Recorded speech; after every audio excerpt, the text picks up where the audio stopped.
मैं महेश झा हूँ, Deutsche Welle बॉन में काम करता हूँ हिंदी डिपार्टमेंट में। मुझे बहुत खुशी हुई है यहाँ पृथ्वी फिल्म फेस्टिवल में भाग लेकर। यहाँ आकर भी बहुत कुछ देखने को मिला है। साइंस कम्युनिकेशन में जो हो रहा है, साइंस के रिसर्च में जो हो रहा है, उन सब के बारे में जानने का मौका मिला है। और साइंस के थीम्स पर जो लोग काम कर रहे हैं, पत्रकारिता कर रहे हैं, वीडियो बना रहे हैं, उनके लिए इस महोत्सव का बहुत ही महत्व है। एक शुरुआत हुई है, पहली बार ये पालियो साइंस पर फिल्म फेस्टिवल हो रहा है। जानने का मौका मिलता है कि कौन लोग इस क्षेत्र में काम कर रहे हैं। ये जानने का मौका मिलता है कि कौन कौन से काम हो रहे हैं जो हमें संभावना देते हैं और नई रिपोर्ट्स बनाने का और नई जानकारियों के साथ दर्शकों तक जाने का, यूज़र्स के पास जाने का। तो बहुत ही अच्छा है। और ये बहुत ही अच्छा है कि वैज्ञानिक और पत्रकार और छात्र भी पत्रकारिता के एक साथ मिल रहे हैं। ये छात्रों को उत्साहित करेगा नए शोध करने के लिए। बीरबल साहनी खुद एक आइकन रहे हैं इस क्षेत्र में, तो यहाँ आना भी बहुत अच्छा लगा।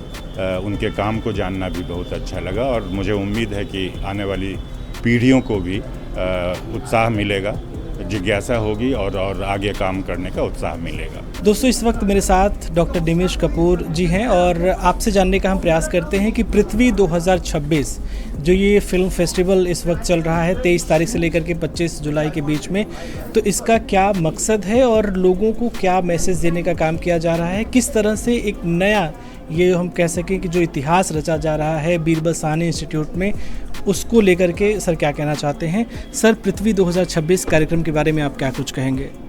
देखिए, पृथ्वी 2026 यानी एक ऐसा फिल्म फेस्टिवल जो हम यहाँ कर रहे हैं, paleo science film festival of India, Bharat का पूरा विज्ञान फिल्म महोत्सव।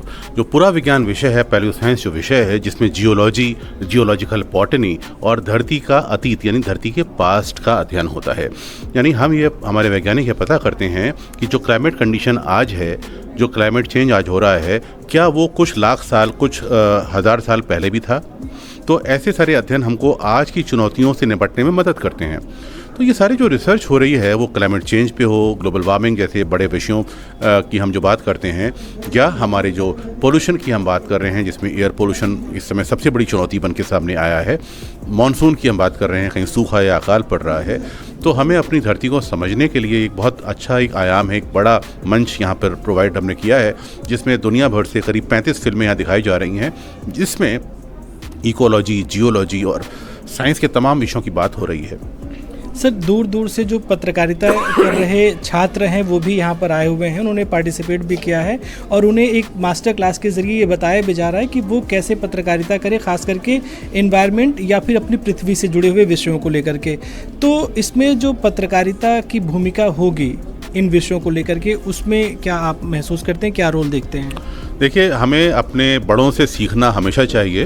तो यहाँ पर हमारे बहुत सीनियर फिल्म मेकर्स आए हैं, वेटरन फिल्म मेकर्स आए हैं। यहाँ पर फिल्म्स डिवीज़न के पूर्व महानिदेशक और प्रसार भारती के पूर्व एडीजी श्री मुकेश शर्मा जी हमारे बीच मुंबई से आए हैं।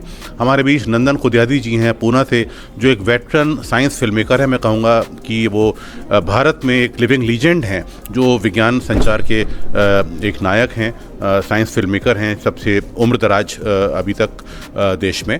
नंदन खुदियादी जी की यहाँ पर फिल्में हमने स्क्रीन की हैं, आचार्य प्रफुल्ल चंद्र रे और बीरबल साहनी के व्यक्तित्व के ऊपर, जिसको हर बच्चे को, हर देशवासी को अवश्य देखनी चाहिए। हमारा ये प्रयास रहेगा कि हम आने वाले दिनों में भी इन फिल्मों की स्क्रीनिंग अपने ऑडिटोरियम में और तमाम सारे ऑडिटोरियम में करें। उसके अलावा हमारे जो मास्टर क्लासेस हैं, उसमें सुभा दास मलिक मैडम हैं जो कलकत्ता से आई हैं। ऐसे बहुत सारे senior film makers, panel discussion भी हम यहाँ कर रहे हैं, जिसमें जर्नलिस्ट भी हैं, फिल्म मेकर्स भी हैं, एकेडमिशियंस भी हैं, साइंस कम्युनिकेटर्स भी हैं, साइंटिस्ट भी हैं। तो एक ऐसा माहौल जिसमें हर विषय, हर विधा का एक्सपर्ट यहाँ मौजूद है और बात हो रही है धरती को बचाने की, धरती की चुनौतियों पर चर्चा और उसके क्या सॉल्यूशंस हैं उस पर चर्चा। तो ये सारा चीज़ें आम आदमी को समझ में आए ऑडियो विजुअल के जरिए, वो यहाँ पर प्रयास हो रहा है। सर, बहुत बहुत शुक्रिया सर बातचीत करने के लिए।